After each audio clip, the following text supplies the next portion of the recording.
vidite ono brdašce što je ovako šiljasto istaknuto, pa na vrhu se nalazi mala istaknuta kula. Radi se o utvrđenju, verovatno pozno srednjovekovno. A deluje kao da si negde na zapadu i da gledaš neki dvorac. Da. Ovo ti je pandan zapadačkim zamkovima. I ovo može biti u stvari jedan velikaški zamak. Ovo je jedan od mnogih novootkrivenih arheoloških lokaliteta koji ostavljaju bez daha. Brojni tragovi iz davnina svedoče da je Kuršumlija imala burnu istorijsku prošlost. Do sada ništa detaljnije nije istraživano niti zapisano. Tek nešto malo zapisa od pre 150 godina ostavio je putopisac Feliks Kanic. Mi zapravo ne poznajemo istoriju ovog kraja.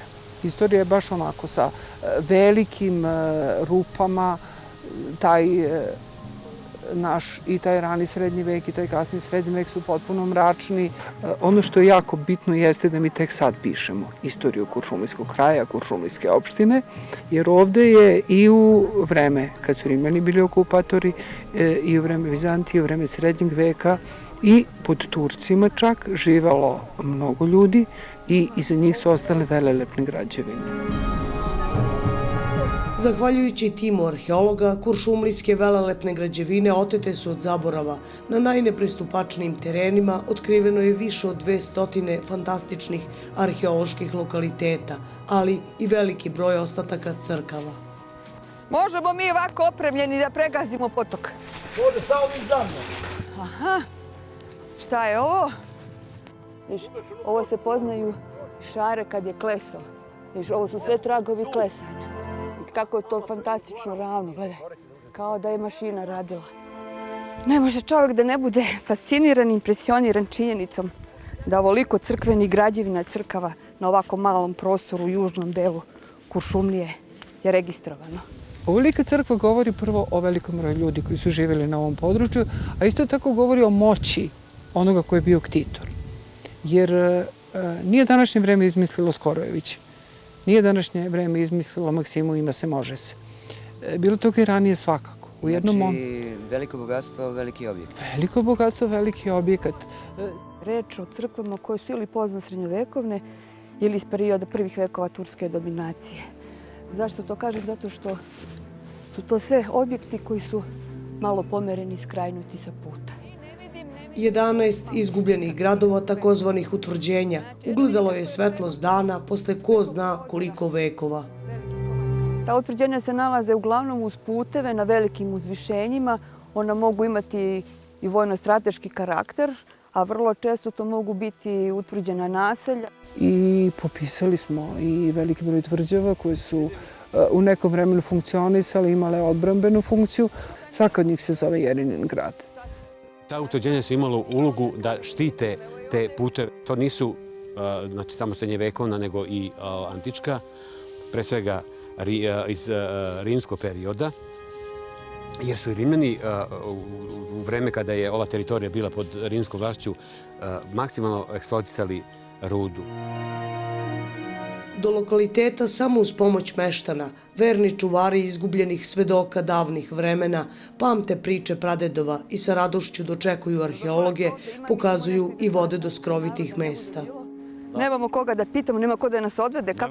Kako bi mi sad ovo našli da nije vas? Pa i vidi se da je crkva bila i to se mjesto zove Crkvina, znači po tome crkva je bila tu. Vidio sam jedan kamen ovdje veliki na kojem je bilo ispisano onaj krug veliki slikano kao crtež crvenom bojom. Iznenadilo samo mesto svojom lepotom. Mogli bismo da ga nazovemo nekom pitomom divljinom, a onda potpuno neočekivano naišli smo na ostatke neke građevine. Neki rimski grad bio, postojao je. Neka građevina rimska. Mnoge pretpostavke su potkrepljene materijalnim dokazima. Tako je usred planine otkriven popločan put iz nepoznatog perioda od neverovatnih 2 kilometra. Put je dokaz da su u ovom kraju bogato živelo od rudarenja. Na gotovo 2 kilometra ovoga puta je očuvana stara kalderma, odnosno popločanje puta u širini od 3 metra, napravljena davno, verovatno zato što je ovaj put jako bitan i verovatno zato što je ovim putem dovožena ruda. Najveća eksploatacija tih rudnika u to vreme je bila u drugi i treći vek, u drugom i trećem veku u vreme Trajana, odnosno Hadrijana. Njima je bila važna ruda srebra zbog novca, kovanje novca. Ono što iznenađuje i zavređuje pažnju nauke su pojedini veoma bogati lokaliteti, kao što je Rimska palata. Palata ili neki rimski zadužbina, neka rimska, nešto. Pitanje sad, to verovatno stručnjaci nauka bi mogla da kaže, da da reč. Kad smo vidjeli, to je stvarno bilo zapanjujuće. Ali je palata ostala neotkrivena. Dakle, ta palata je bila u sklopu nekog poljskog imanja, recimo nekoga veleposednika, i nije neobično očekivati ovde tako nešto, zato što je ovo rudarski kraj. Ne čude ostaci palate jer su sve osvajačke civilizacije, pa i Rimljani ostavili tragove. Kuršumlija je tada bila raskrsnica puteva. Ad Fines, odnosno Kuršumlija, da je na tom mestu bila rimska stanica, a oko te rimske stanice se normalno i formira naselje.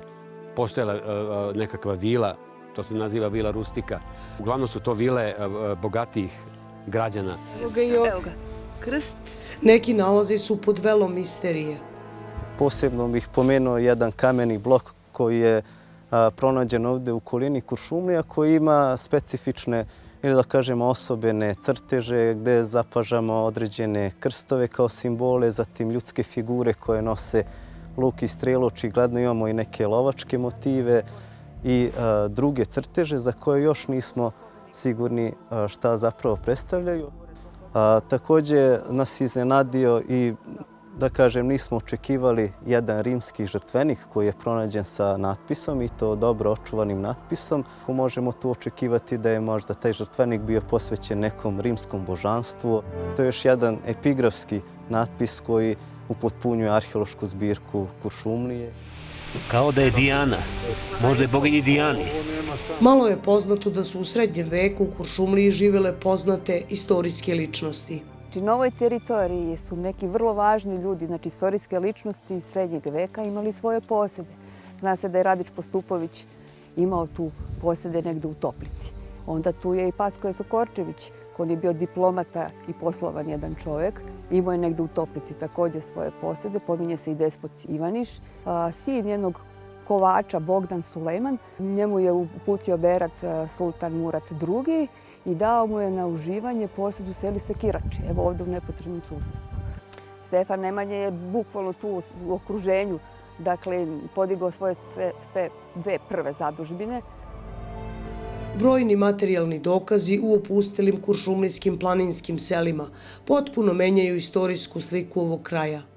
Svakako da se menja istorija, budući da toliko veliki broj lokaliteta, posebno crkava koji neke verovatno potiču iz vremena turske dominacije, svedoče da je kuršumlijski kraj od uvek bio intenzivno naseljen. To možemo reći da od neolita preko starčevačke vinčarske kulture, rimskih nalazišta, vizantijskih utvrđenja, pa sve do srednjovekovnih srpskih zadužbina Stefana Nemanje koje su ovde u Kuršumliji, pa do turskog perioda mi zapravo imamo jedan kontinuitet života ljudi na ovom mestu, i što je jako bitno, taj veliki broj crkava svedoči da je i za vreme turske dominacije ovde bilo srpskog življa.